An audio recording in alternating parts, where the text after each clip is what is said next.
Hello, and welcome to episode number 27 of the Swoop Shoot Podcast.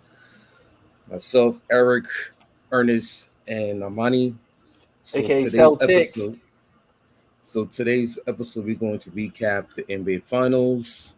As y'all know, the Warriors, they are back on top on the NBA world as champs for the fourth time in the last 8 year. The Warriors Invitational, as Draymond Green will say.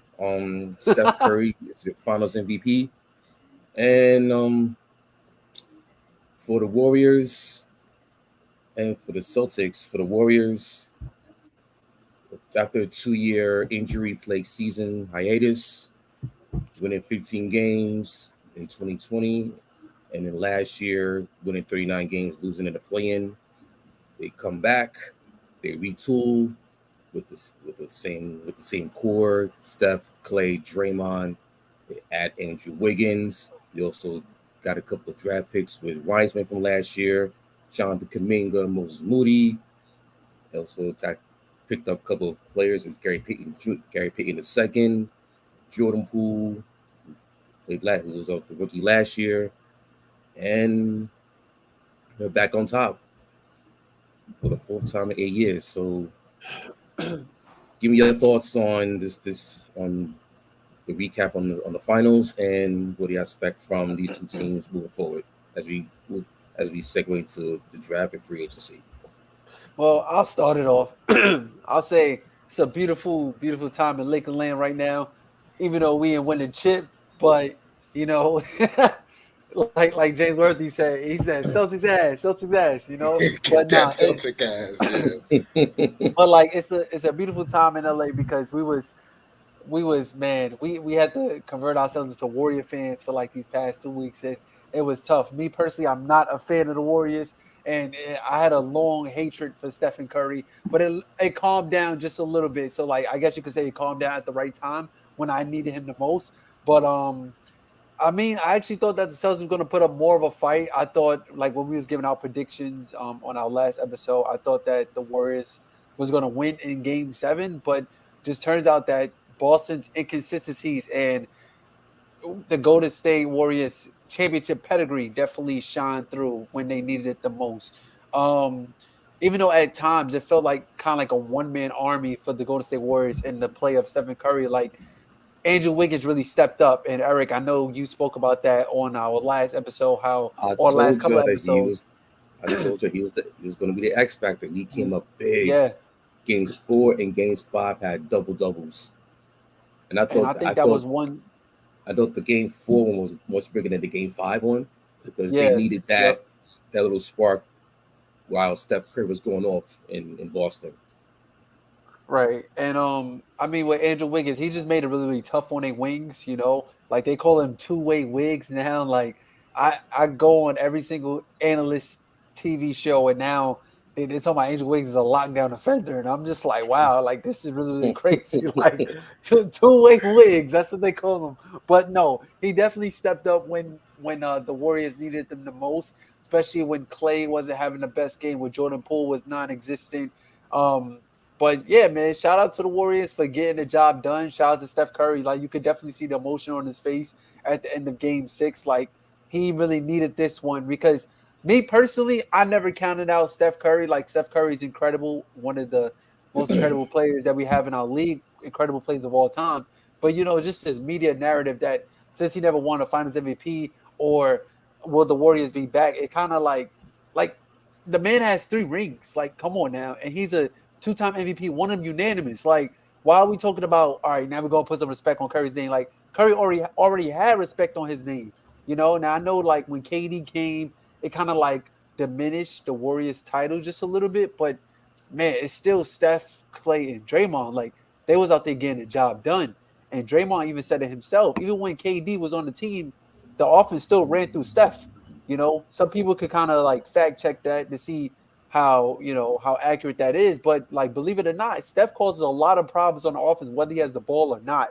So yeah, credit to where credit's due, man. Shout out to the Warriors for getting the job done and stopping the Boston Celtics from getting number 18. And shout out to E40, man. Yeah, I mean, I had Golden State in 7. I just felt I felt the road to the finals for the Celtics was more impressive. Oh yeah, definitely. But I think also, going through 2 vigorous Game 7s prior, against Milwaukee and then against Miami, I just felt like that their legs were going to catch up eventually. Couple that with the inexperience that the Celtic team has, and then what always stood out to me with the Celtics is their turnovers. Like Jason Tatum set a record. He committed 100. He has committed over 100. No, not 100. Not over 100, but 100 turnovers in this whole playoffs run. So like that's never been done before. So like they're very erratic and inconsistent. He looked like at first coming out, he had 11 points in the first half, and I was like, okay, I think Jason Tatum is starting to wake up. We're going to see him kind of take put his will on the game and take over in that second half, and then evidently he only had 2 points in the second half. So it was disappointing to kind of see that performance, and again, shout out to Andrew Wiggins, because Andrew Wiggins was outplaying him on both sides of the ball. So and what always stood out to me in this series was that the Warriors were always able to take haymakers from Boston. Aside from Game 3, I believe, they were able just to like take those haymakers and still stay in the game. You can even say the same about Game 4 as well too, when they went on that massive run at the beginning of the second half. Right. Yeah. But also to a fault, it's the erratic play of how ill-advised shots that Boston has been taking in clutch moments, especially like Marcus Smart in Game 6. He literally, I believe it was Steph and like Al Horford kind of going back and forth, right, when we're hitting threes on that little run, and then like all of a sudden Marcus Smart was like, well, I want to be part of this charade, and he came down and pulled an ill-advised 3, right, with under 4 minutes left in the game, and I'm like, what are you doing? Run the offense. I get like Horford is hot and like there's this back and forth thing going on, but like Horford was making no shots within the offense, like whether if it was off of offensive rebounds, scrambling plays and things of that nature, and it was just momentum. Whereas if Marcus Smart's literally coming down the court and pulling, so like I saw from there, like, man, I didn't believe that Boston was going to close it out.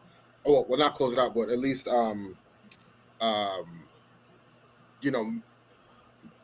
push this series to a Game 7.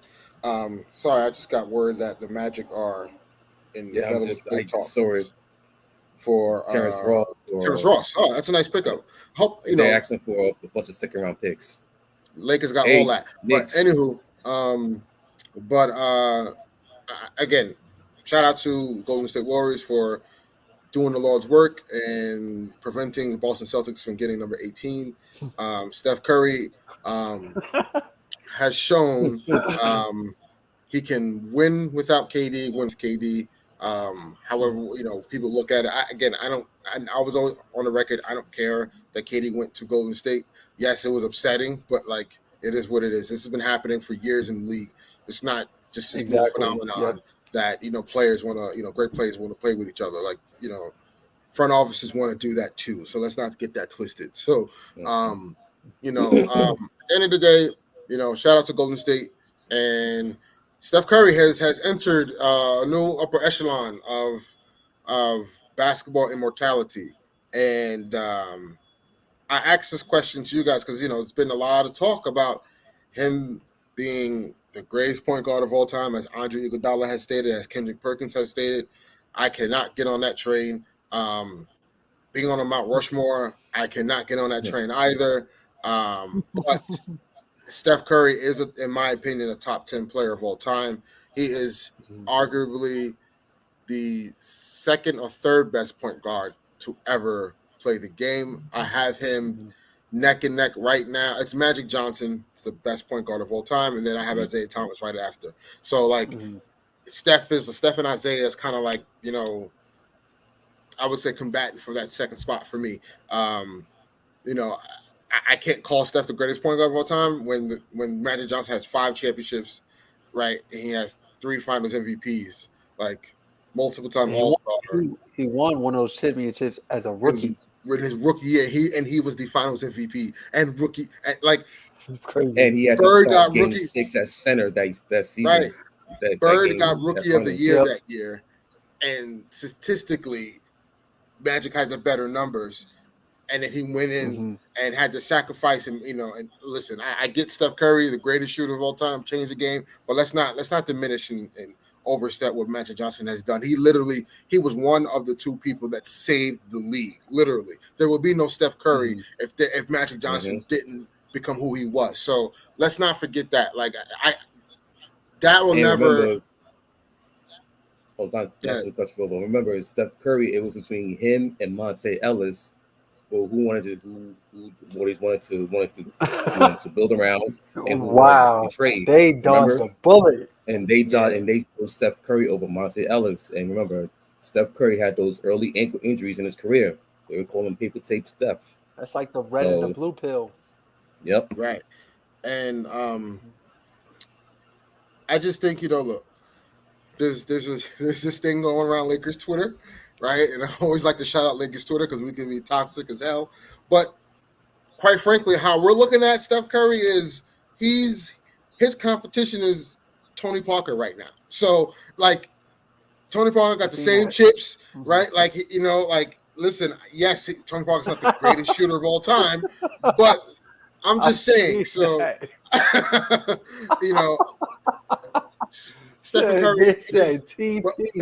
But all in all jokes aside, Steph Curry is a top 10 player of all time. I think you can take Will Chamberlain out of that top 10. For me personally, my top 10 in no order would be Kobe, LeBron, MJ, Kareem, Magic, Russell, Steph, Kevin Durant, Tim Duncan, and Shaq. That's where my top 10 is. Larry Bird does fall out of that as well. So it's just that's again, it's all you know, it's subjective, and you know, to each his own. But that's just me, and that's my take on the finals. And again, big congratulations and shout out to Stephen Curry and the Warriors. And honestly, the feel good story for me was Klay Thompson. Like, for him, you know, being out for those 2 years, you know, getting hurt in the finals and then coming back, playing in the finals. Didn't have much of a great series, but to see his, you know, to fight through that and not persevere was really huge. So that was a feel-good story for him. And Kevon Looney, man, shout out to Kevon Looney. He had a great series, in my opinion. You know, battled down low with rebounding against Al Horford and those guys. So, you know, couple guys that really shouted out, and Jordan Poole kind of started to find his own. Like, you kind of saw as the series went on, Jordan Poole started to figure it out. So that's a danger, you know, for if and when Golden State is willing to pay all these guys, which I think they will. Golden State is going to be a problem, you know, for seasons to come. I heard the Sacramento Kings are looking at Looney. Like, Yeah, I just got that alert before we went live. Yeah, I'm in the Hornets. Yeah. The Hornets have been in the searching in the market for a center for the longest. So, yeah, any center is going to be kind of connected to them. But needless to say, to jump to the next subject as we jump off the finals. Let me just ask this question real quick to both of you guys. As young as Jason Tatum is, does he get a pass for this one? No. Why? You can't in a. I know what you're gonna say. No, see, so You can't channel Kobe and kind of show up like that. There you go. You know, Right. But also too, like even more closer to like more reference to that is for me in Game 6 against Milwaukee. What did he do? He put up a 40 burger, right? Mhm. And like in that game mattered. Like they needed to win that game to push that series to 7. So like, where was that? And you always had that, right? So if you're a top 10 player in the league today, there's no excuse as to why you can only score 2 points in the second half, right? And you shot as poorly as you shot from the field. So at the like, Jason Tatum's gonna finally realize like now his game has to like take another leap. Of course, definitely. To where now defenses, no matter what, like what great players do, no matter what, because the playoffs are all about matchups. And at the end of the day, you're playing this team 7 times, right? More than likely. So you're playing this team 7 times. They know your schemes in and out. So at the end of the day, it's about just giving the ball, and I'm going to score. No matter what scheme, no matter what defense you put out there, my team can always rely on me to at least get a bucket because I'm just that much better than anyone else who's defending me, right? No matter what they try to do to negate what I can do. Now, over the course of the game, yeah, that may take effect, but when it's winning time and when you need a bucket and it's ISO, instead of Jason Tatum, you grab the ball, you know, at the extended foul line, right? You pivot, and then now you're waiting for the defense to react to you instead of catching and going. Like that's like I constantly saw that, and Wiggins just sat on him and just waited because all Jason Tatum did was wait for the defense to get set. And that's one of his struggles. If you look at Jaylen Brown was just I'm catching and I'm going. We're either going to shoot, make a move, go to the basket, wherever. Even if I miss it, I'm going to stay aggressive and put pressure on the rim and put pressure on the defense. And I feel like JB was the most consistent player for the Celtics this entire series. Right, absolutely. I don't think people talk about that. Talk about that. Like JB was holding it down. Yeah. So you know, I think I guess you could call it slander. You know, I like to say the disappointment is warranted, and you know he has to show it better if he wants to be considered one of the greatest players and greatest Celtics. I mean, that organization that we all know well expects the same thing we expect, and that's championships, and that's elite level basketball play. And he didn't come through, and you know, and the vitriol that he's getting is rightfully so. Okay. But as we move past, get into the off season now. The finals are over, and now it's Rumorville, and hopes of looking forward to the 2022-2023 NBA season. As the three of us have had a disappointing 2022 NBA season. I first want to start off like really quick, just quick tidbits before we get into some draft talk. Eric, for the Knicks, not too long, but like, what are you looking for, and what do you expect for the Knicks to do this offseason? This offseason, they need a point guard. That's been their main issue for the last 20 years. They need to consolidate those wings. So I'm looking at Burks, either D Rose, Nerlens Noel, Cam Reddish, all to get traded at some point during the offseason. There's been rumors circling around them trading up to the Kings pick because the Kings are trying to shop the number 4 pick. Also, it's been widely rumored that Jaden Ivey, who's projected to be the number 4 pick, does not want to be drafted by the Kings. So now now the Kings are shopping for that pick. They're trying to trade down. Teams like in the mid to the bottom of the lottery into the 15s and 16, 17 picks. They're looking to trade up. So look at the Wizards. They got the 10th pick. The Knicks at 11. I know just recently. I know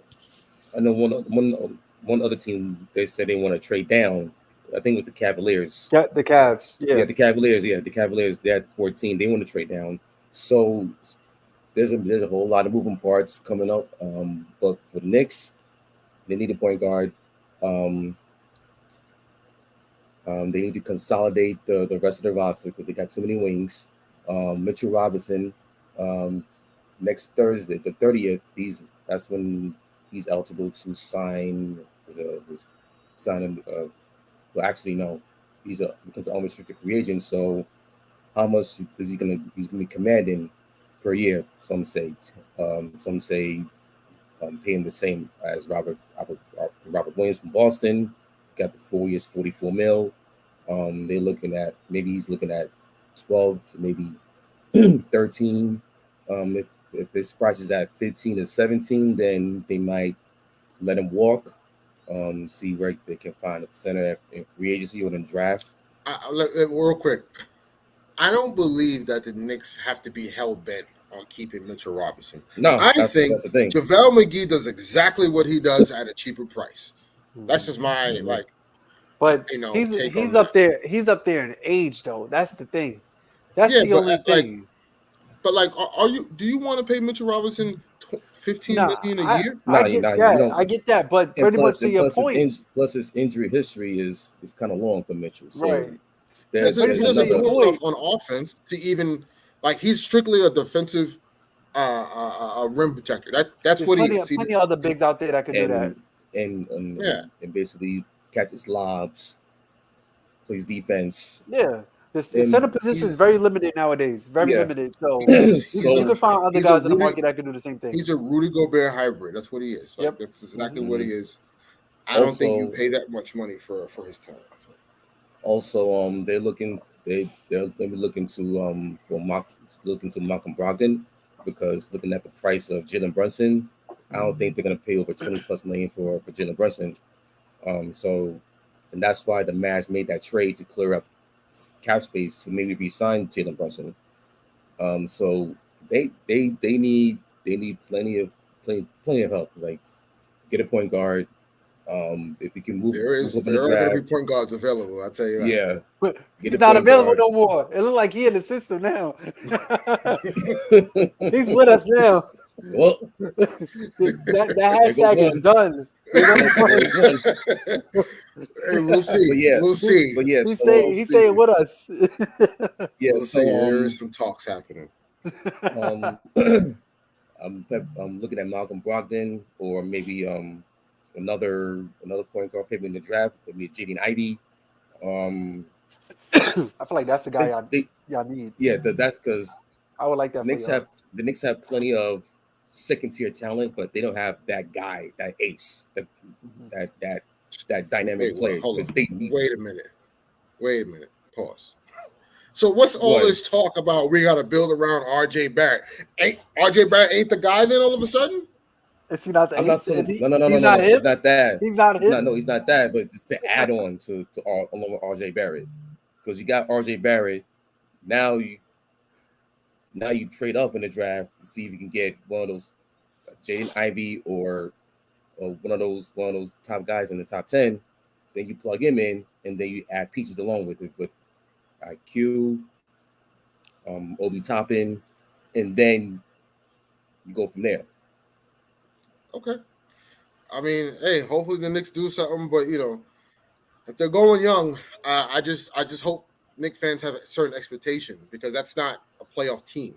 That is a play-in team, just so for sheer youth, and then experience will kind of knock them out. Like i.e. Charlotte. So I think you guys going in the right direction. Though you do have to kind of cut debate a little bit. With some of your wing and guard play. I think you're more heavy. You're more heavy on guards than you're on wings, in my opinion. So I think trading Burks and trading Fournier. Obviously, I think you should trade Derrick Rose. And obviously, and Kemba. Like the problem with you guys getting off of Kemba is you're gonna have to add a draft pick to that.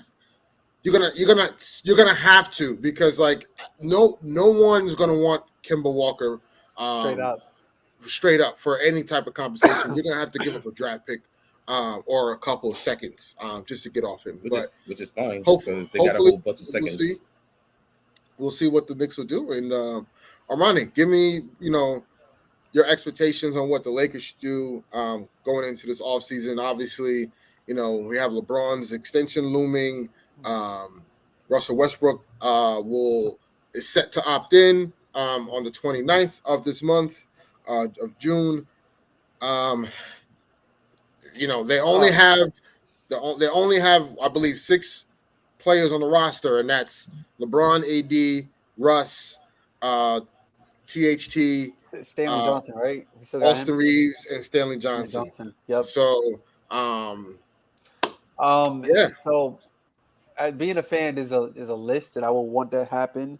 I know that Indiana trade has been looming, like the services of Malcolm Brogdon, Buddy Hield, Miles Turner. I've been hearing those 3 names, and I've heard more and more. It's been Miles Turner and Brogdon, and I like that. Or Miles Turner and Hield. And Buddy Hield, yeah. I think I'll let you go, Rook. I just think it all. This trade to me is going to depend on where the Lakers' philosophy is going to go as far as who's going to play the point guard. Because if they trade and they get Hield and they get Turner, clearly to me that means LeBron's going to be the point guard going into next season. Mm-hmm. And they're moving towards the 2 big lineup, but helping Anthony Davis become more of the guy we saw in 2020, where he was the floater defensively, right? But they decide to go the other way, right? And they say we'll get Brogdon and Hield. Brogdon and Hield. Then clearly, LeBron and AD will probably be playing the 4 and 5 with more spread out offense. So again, I think whatever trade happens, we'll know the direction that the Lakers are going to go. But also at the same time, there is a possibility that Russell Westbrook will still be on this roster next season.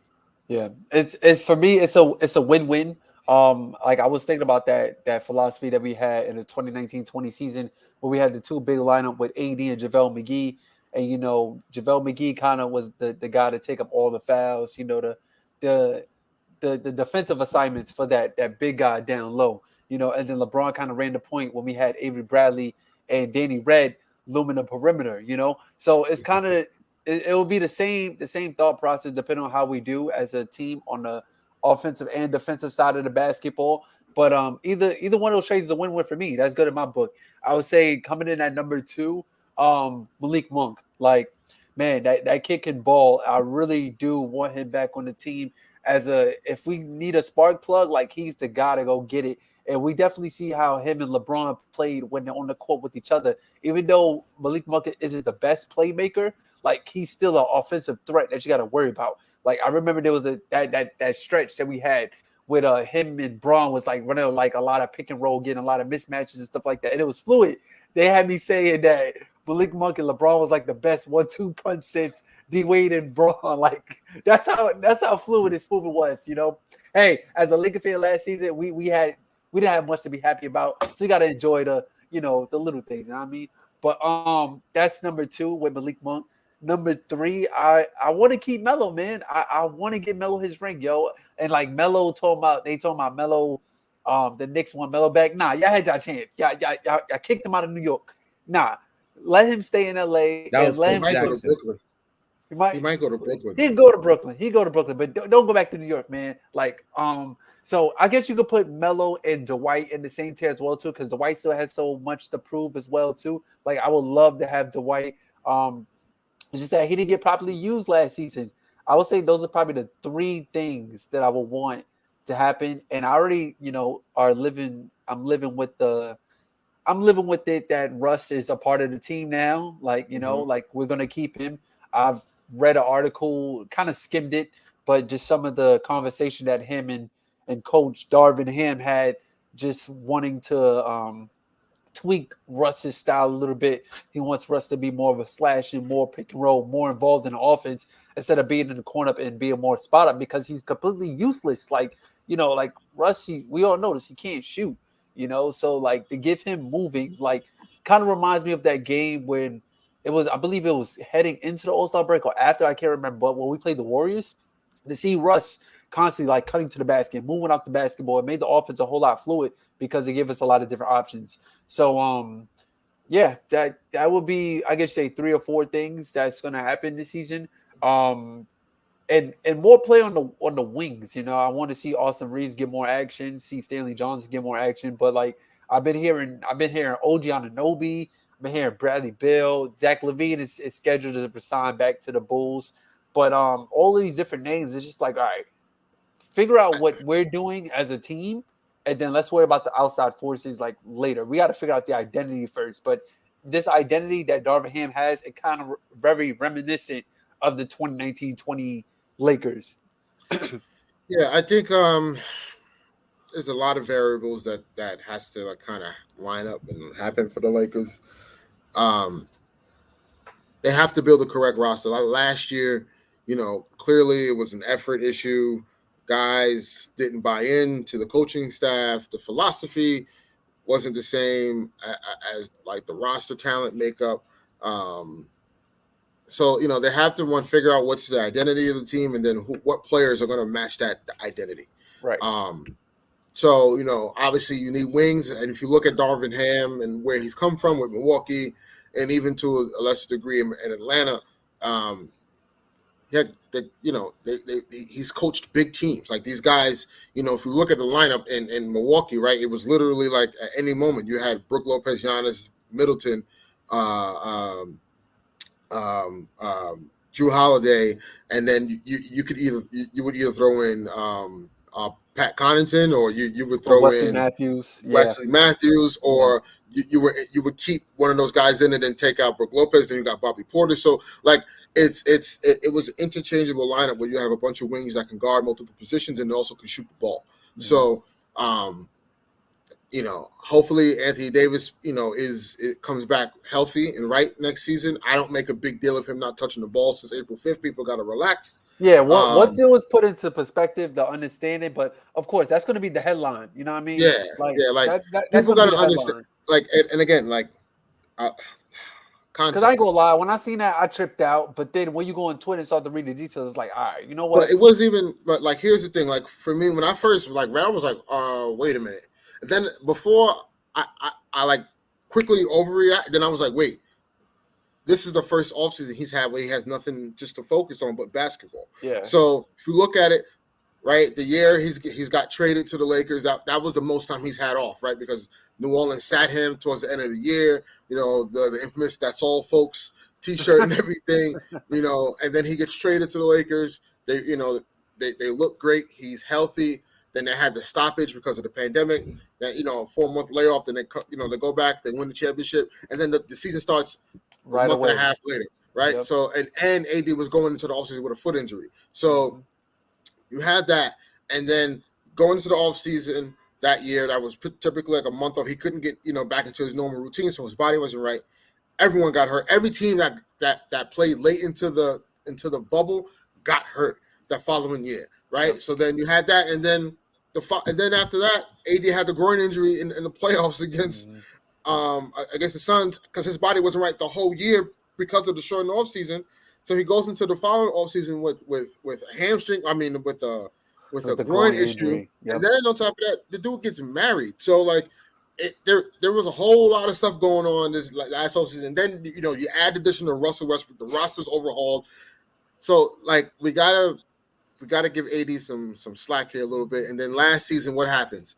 He gets 2 freak injuries that like he can't predict that. It's like someone falling into his leg causing an MCL strain or damn near tear, and then he's going up for a lob that Malik Monk kind of just like botched, and he lands on Rudy Gobert's foot, which was a grade 2 high ankle sprain. Like, and on top of that, he came back early from that ankle sprain because we had a chance to get in the play-in, and he still wasn't right. So it's like we got to give AD some slack. The fact that he has touched a ball since April 5th means that he's working on his body. So give the man some slack. I understand it. He had a career low percentages in shooting from the field. 19%, trash, and the 3-point line. But like we gotta put things in perspective. So I say that to say like the Lakers also have to figure out like if they're gonna keep Russ, what does that dynamic look like? and they have to get the right pieces around them to ensure that they're displaying their best skill set. And the biggest thing is defense and sacrifice. Like if Russ can just come in and use his physicality and His focus, and use his that's part of it. athleticism. That's a big part of it too. Yeah, and use his athleticism. I think there is a way. There is a universe where this works, and they win a championship. With those three guys. So it remains to be seen. I hear a lot of conversations. Listen, the Lakers are willing to trade Russell Westbrook. That is out there.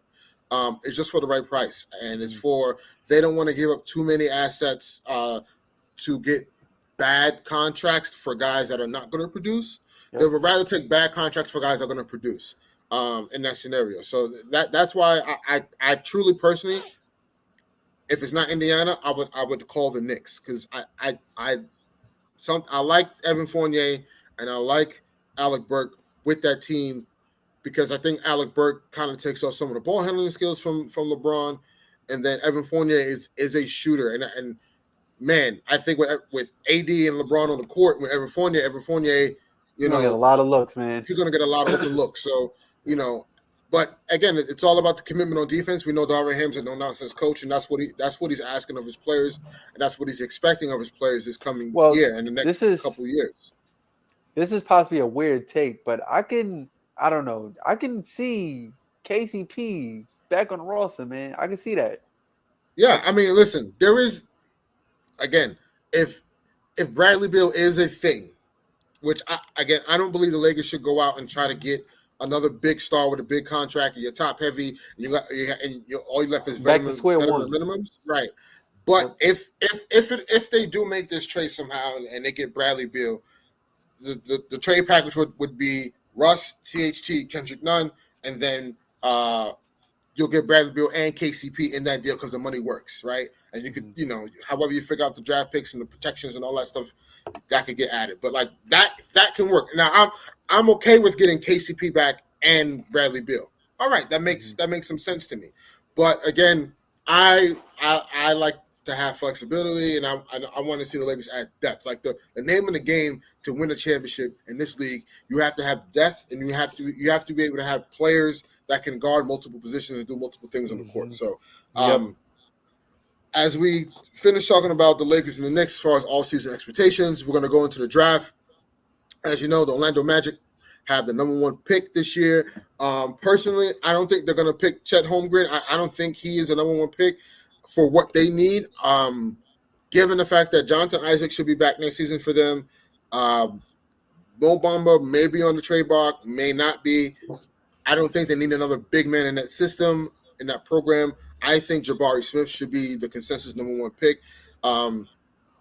Adding him as a small forward, power forward type of guy. That's what they need. Right, with Cole Anthony and with Jalen Suggs, I think that's a team you can kind of build around. You know what I'm saying? Like, and this is why Terrence Ross is up for trades, because it's clearly like they want to go younger, right? They can have a starting 5 of or Jonathan Isaac or Mo Bamba, Jabari Smith at your 4. Your 3 is Chemi Okoke, right? Is that how you say his name? Okiki.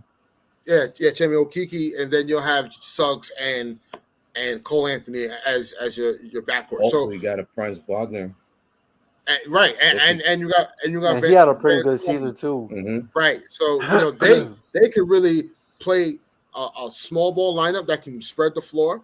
Jabari Smith, has some NBA comp as draft experts that said is Kevin Durant as far as his shooting. He can spread the floor. He's a big man who can rebound. Coming from Auburn, so I believe Jabari Smith should be the consensus number 1 pick.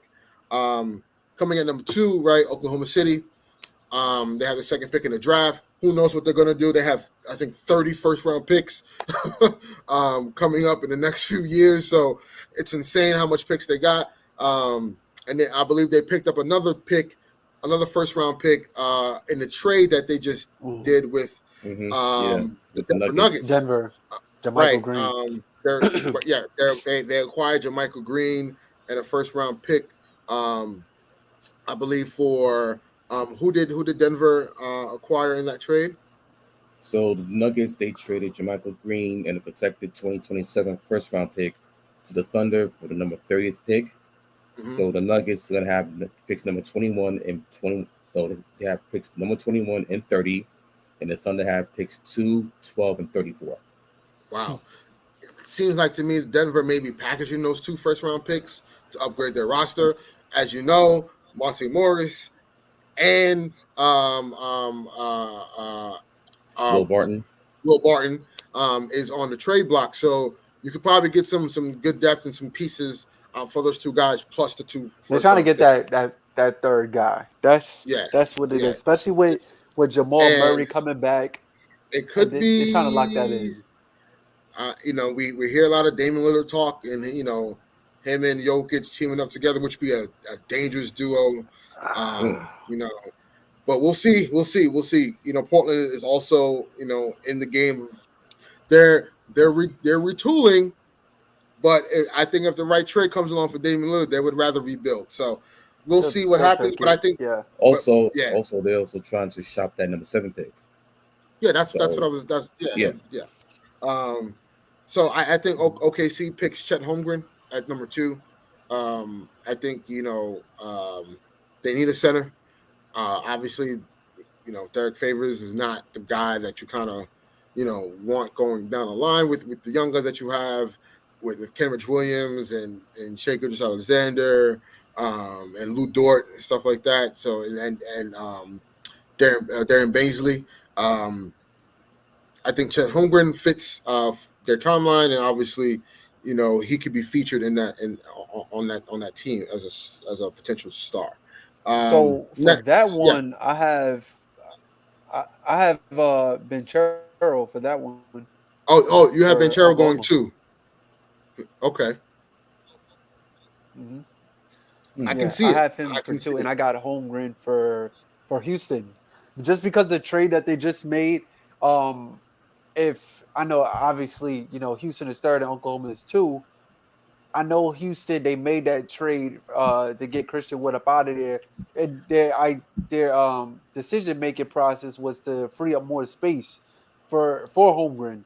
So definitely, I feel like that's their guy for them. That's who they circled on the draft board. I would debate you on this, because I feel like the reason why they got rid of Christian Wood is because they want to feature Şengün as their starting center. Do they really want to go that route? He's playing well. The kid is good. He played well. He played really well, though. He's good, and that's why I think Banchero makes sense for Houston, because Banchero is a point forward, so to speak. He's more like a hybrid point power forward shooting guard. You can play that center at times. And I think with him, with Jalen Green and Kevin Porter Jr., I think that's those are the, and then you add Şengün in that, like those are the 4 guys they kind of want to build around. And then obviously they will get something for Eric Gordon. I think he will be traded this offseason. And to add some youth to that team. So that I got Banchero going 3 to Houston. That's just me. But I see what you're saying. You may be right. Holmgren may go 2. May go 3, and Banchero may go to OKC. So we'll see. But remember, it was reported that Banchero told OKC he didn't want to go there. But we'll see how that goes. So for number 4, this one is tricky. It's tricky because the trade up for the Knicks. They want out of that. They want out of that spot because the GM of the Kings, they're looking to win now because he's on the hot seat. So they're looking for win now players. All right, so they're trying to get into the play-in. So it's like it's the Kings. It's the Kings. If the Kings are smart, you have De'Aaron Fox, and you have oh Davion my Mitchell. gosh, Davion Mitchell. I was about to say Donovan Mitchell. Davion Mitchell. Those are your two like kind of young featured guys. You also got Sabonis. And you have Sabonis. But I I feel like think they want to hold on to him. yes. Yeah, I think yeah. Keegan Murray to me, because they need a forward from Iowa, makes sense. Now, if they want to trade out that fourth pick, and here's the thing, if they're trying to win now, who are they going to get with that fourth pick that's going to be like, oh, guaranteed playoff team in the West? Like that'll push them to that threshold.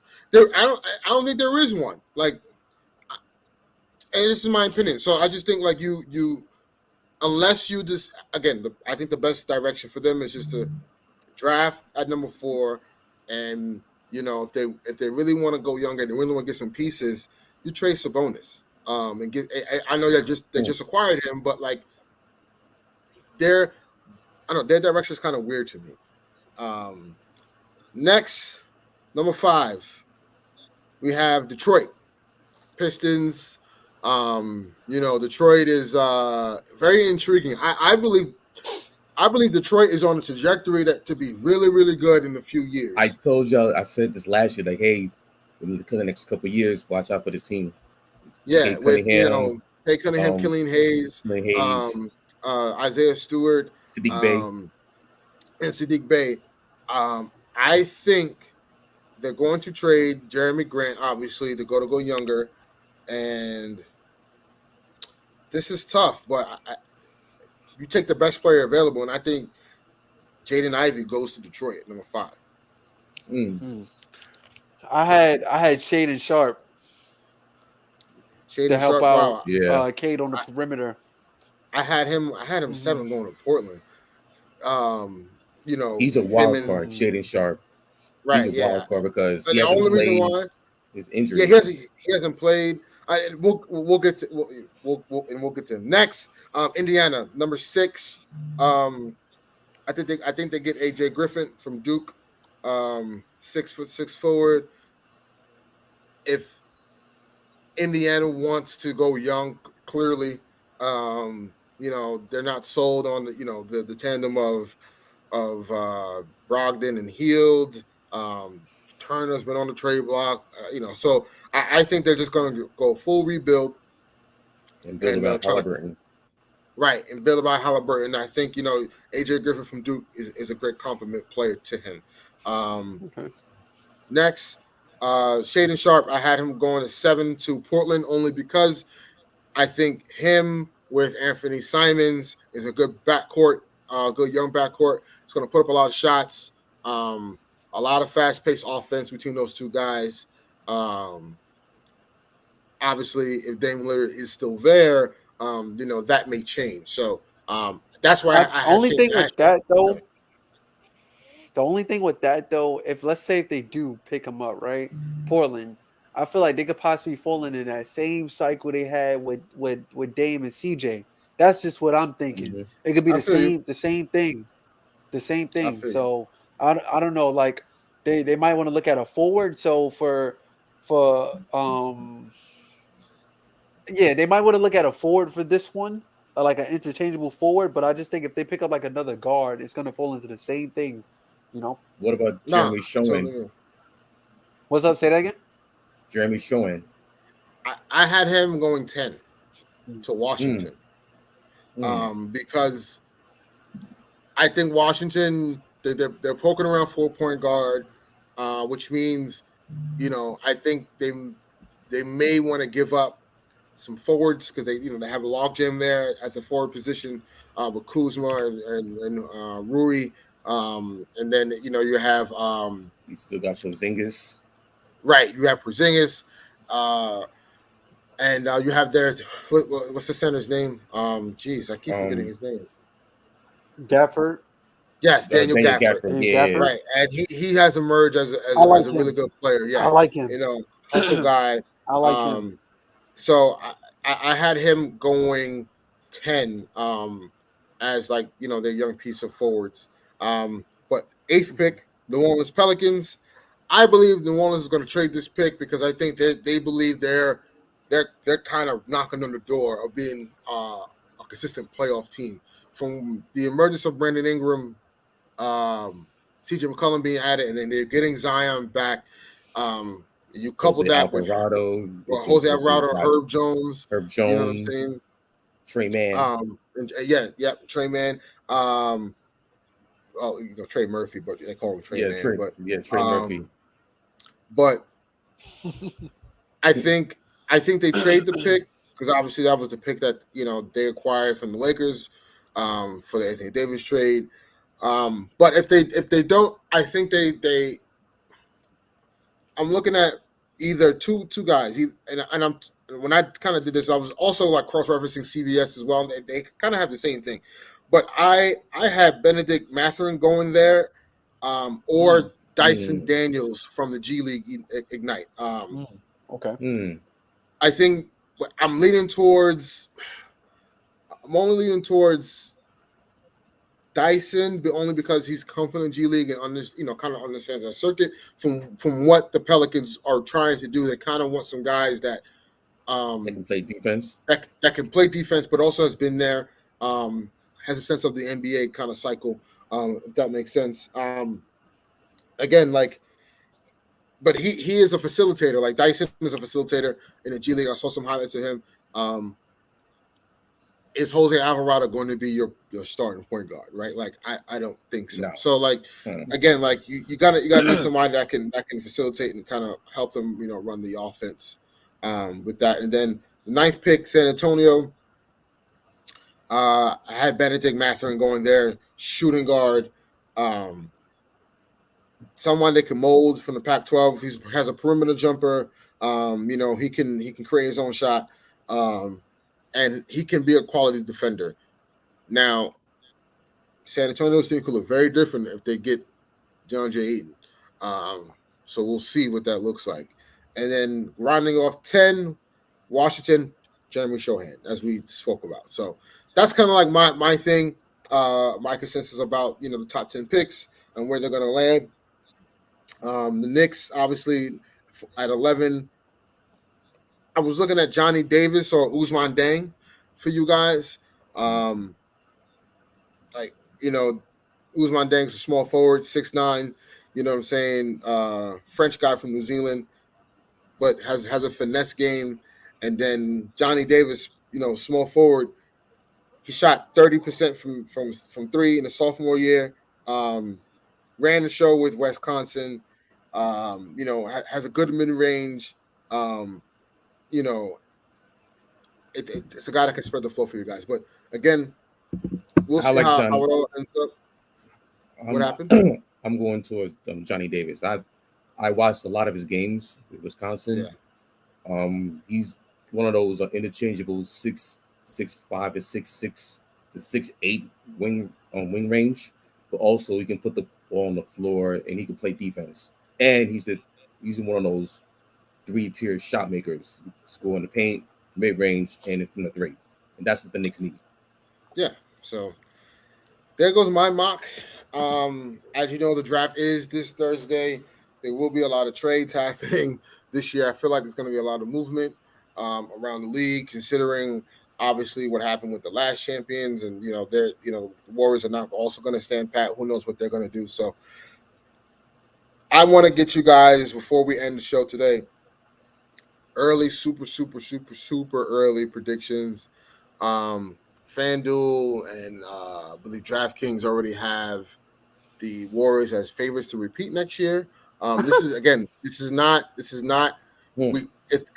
is as standing, right? Like we can't predict who's going to go where. So we're taking everything at face value as what it is right now around the league. If everybody's healthy. Armani, who is your favorites to go to win the chip next year? Let's not don't be biased now.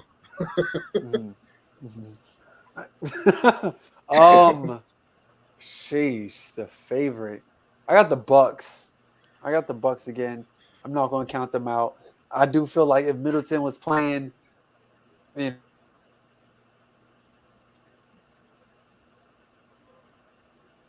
Oh, we lose Armani. Stuck in the matrix. Yeah, he's stuck in the matrix. Armani, we'll get back to you. Eric, give me Okay. your My early you know, prediction. your early prediction champion. Everyone healthy. Everybody healthy. Everyone healthy. I still got the Warriors because and also the fact that you still got those 3 draft picks that that really haven't played, with Wiseman, Moody, and Kuminga, to at least replenish that run that they're on right now. And who knows who they can get in free agency? I heard that Bradley Beal is in the Warriors on the Warriors radar. So it's like That's not happening. it ain't happening, but you never know. And they got the most. They can spend the most money in the league. We can we pay all their guys. So it's like they got a war chest, and I think and fully healthy, they're gonna be on the mission to like really etch their name in the dynasty books in the NBA. Armani, are you back, sir? Yeah. All right. Let me. I got the Bucks, man. I got the Bucks. I feel like I said, like I started to say that I just think if Middleton was healthy, the Bucks would have went way further in the playoffs. Giannis' hunger is like his just competitive nature is going to drop him as well too. Yeah, I got the Bucks, man. They on like a redemption season. If I had to pick a number 2, I hate to say it, man, but because they're so stacked, I would, Ernest know who I'm talking about, man. I hate to say it, Yo. I hate to say it, but it's them. Look, the universe already knew it. Cut him off for him before he could even say it. The internet cut him off, ladies and gentlemen, because we knew where he was going, and the internet just cut Armani off. So we'll get back to him again because I feel like I know where he's going with this, and it irks my soul to admit that too with him. But let me guess, Clippers. Was it the Clippers? Oh yeah, we just lost him, but hopefully we'll get Armani back. For me, I'm going to say this is fully healthy now. No issues surrounding the team, no distractions, no part-time. I'm going with the Brooklyn Nets. Only because, man, before KD went down with his MCL injury and that 11-game, 12-game losing streak they went on, they were the number 1 seed in the East. And they were beating everybody, all the top teams. So for me, it would have to be the Brooklyn Nets fully healthy, with Ben Simmons like healthy, with Kyrie, no vaccination things or anything getting in the way. Kevin Durant doesn't get hurt during the year. Yeah, right, exactly. Mm-hmm. And I just feel like it's the Brooklyn Nets would be the favorites going into next season fully if everyone was fully healthy. Again, when Kevin Durant went down, they lost 11 straight. Before that, they were the number 1 seed, and they were waxing teams. So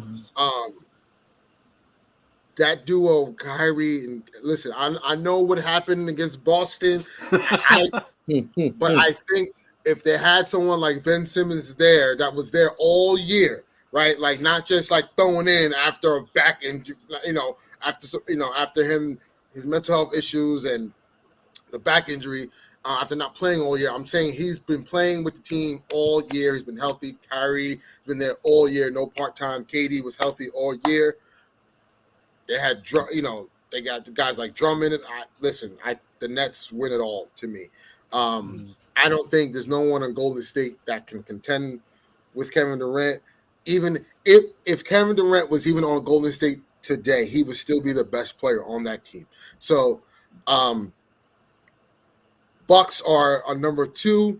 but they're tied with another team that I hate to admit that lives in the basement of the crypto.com We can talk arena, about it. We can talk about and they get fed the scraps, when we're done with the main course meals, because they're so stacked, and with the additional Norman Powell, Robert it's Covington, Wing Kawhi Central, Leonard, man. it's wing. They're basically Toronto West. Toronto of the right, exactly. Yep. Just I agree. older. Yep. So I No mismatches, no hunting mismatches, man. yeah, It's you just can't hunt mismatches against them. And I just can't refute the exceptional coaching job that Ty Lue continues to display. To me, he is the best coach in the game today, aside from Steve Kerr, and of course Darvin Ham. I think is going to be the best coach in the league next year. But no, all seriousness, I just think it's for me. It'll be the Nets, Bucks, Clippers, and then the Warriors would be like following up right after that. Yeah. So I know I kept getting cut off, but to elaborate on the Clippers, man, it's pretty much Wing Central, man. Like imagine you trying to hunt mismatches, and you got Kawhi on the ball. Kawhi switches off. You got PG switches off. You got Norman Powell. Norman Powell switches off. You got Robert Covington. Like you in for a long night, It's man. nasty. Like, It's nasty over there, man.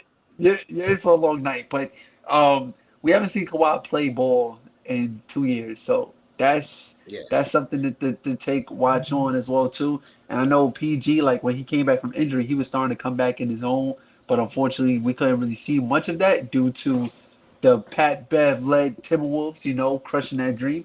But Kawhi, man, he's when he's healthy, like he's unbelievable, man. Like Yeah, people forget that Kawhi is that guy because of everything, but he's him. He's him. He's him. He's yeah. dangerous, man. Kawhi. As much as Kawhi made that whole free agency thing has annoyed me, I can't refute the talent that this man has. Don't bring that up, man. Don't bring that up, man. I mean, look, we won a championship in spite of that. So I don't, whatever, right? Like Right. he could hold that 3-1 L. He got to hold that to the chest. But I just think that Clipper team, and they listen, they're gonna try to prove a point because they know, hey, y'all haven't done nothing since y'all been out here. So and they also know that the disappointing season the Lakers had last year, and they're trying to change the narrative with that. So, the West is going to be. People thought the East was going to be like the East was such a crazy time this year. How competitive was it? The West is going to be better than the East next season. Like that's just my opinion. I think it gets balanced out again. It gets balanced. It gets restored again because this time in the Western Conference, like it was plagued with injuries. So of course, if you have your regular season matchup between the Eastern Conference team and the Western Conference team, of course, the East is more likely to win due to the injuries and stuff like that. But it's gonna pretty much balance is gonna be restored. Yeah, like there's legit. I would say maybe 5 teams in the East. We got Milwaukee, Brooklyn, Boston, Miami, and Philly. Right? You could throw those 5 teams and say, okay, like these are the best 5 teams in the East, and then in the West, you have Phoenix. It's a dogfight. You have Phoenix. You have Golden State. You have Memphis. You're gonna have the Clippers. You're gonna have the T-Wolves. That's already 5. I didn't even get to New Orleans. I didn't get to Denver. I didn't get to the Lakers. I didn't get to I didn't get to oh my gosh, I'm drawing a blank here.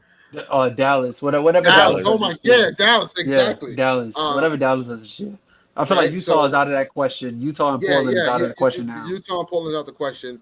But again, the Timberwolves replace one of those guys, right? Like, you know what I'm saying? So New Orleans places another one of those. You got to mature up, straight up. Yeah. So I think the West next year is going to be a total massacre. It's going to be interesting to see. And, tune into next episode, man. Right after the draft, we're going to have a show, and we're going to talk about the things that went down and the possible trades that may have It's going to that be may a happen. whole lot of. It's going to be a whole lot of action these next couple of days. This draft. And yeah, and we'll see what happens, and hopefully our teams make the right decisions to catapult us forward to the land of glory and immortality, because that's what we're fans for, and that's what we're here for. So Leon Rose, you're on the clock, bro. Hey, Rob Pelinka, you already know what you got to do. But until next time, guys. Thank you for tuning in to episode 27 of the Swoosh Host Pod. It's been a crazy year. It's the first time that we got together to do a podcast like this, and to be consistent with it. Really wouldn't want any other partners but you two guys. So thank you for a good season, a great season, ups and downs and rants and all the guests. The 75th anniversary of the NBA was one for the books, man. Yeah, I was watching I was watching a 10-minute video on Twitter, and I can share it to you guys when we get off. But like, it started with AD, Braun, and Russ for media day, and then like it's like a timeline of everything that happened through the season. And I'm looking at some stuff like, damn, that happened. Like I forgot that Steph Curry passed the record for like most threes. I forgot about that. How could you? He did it at the Garden. I know, but it was just something that like slipped my mind, because like, yo, the mecca of record-breaking basketball. That's what that is. This title win capped off like the impress. It was kind of like very reminiscent of like LeBron's 2013 campaign, or like Kobe's 2009 campaign, where like Curry won all the awards. You know what I mean? Like Kobe, he won All-Star Award, he won the Finals MVP. He won the World Championship. Same thing with LeBron. LeBron could have won every single award, because he was that dominant. And Curry, he had he beat the 3-point record. He won the he won the All-Star Game MVP. So like, it was one of those seasons. You know what I mean? But it was just funny just to like take you through the timeline and see everything that happened with the whole Ben Simmons thing, the whole Kyrie Irving it was thing. crazy. It was like we were literally in the Matrix, man, with the NBA. Right. And shout out to all the guests. Shout out to Jamal. Shout out to Josh. Shout out to Sean. Yes. We will continue to have more guests, especially this off season. I want to have some home fans. I want to get my guy John Gass on the show. He's a huge Chicago Bulls fan, and I want to talk to some other teams' fan bases and kind of see what they expect for their teams and how it pans out coming this year. So stay tuned. We're gonna have more guys on the show, more women on the show. We're gonna talk about women's basketball. Shout out to Sue Berg. This is her last year. She's retiring. Top 5 women basketball player of all time, in my opinion. And yeah, till next time, guys. And free Brittany Griner, yo. Free Brittany Griner. Yeah, absolutely. Yes. It's been way too long. Brittany Griner has been way too long. It's over 120 days now. And as you know, they extended her detention until July. So shout out to Brittany Griner. Please, if you don't know what the cause is, the issues are, please look it up. Google is free. And get educated and sign the petitions. I have, and we got to do what we got to do to get her home safe. So, again, peace from the Shoes Pod, episode 27. We'll see you next time, right after the draft. Peace. Sure.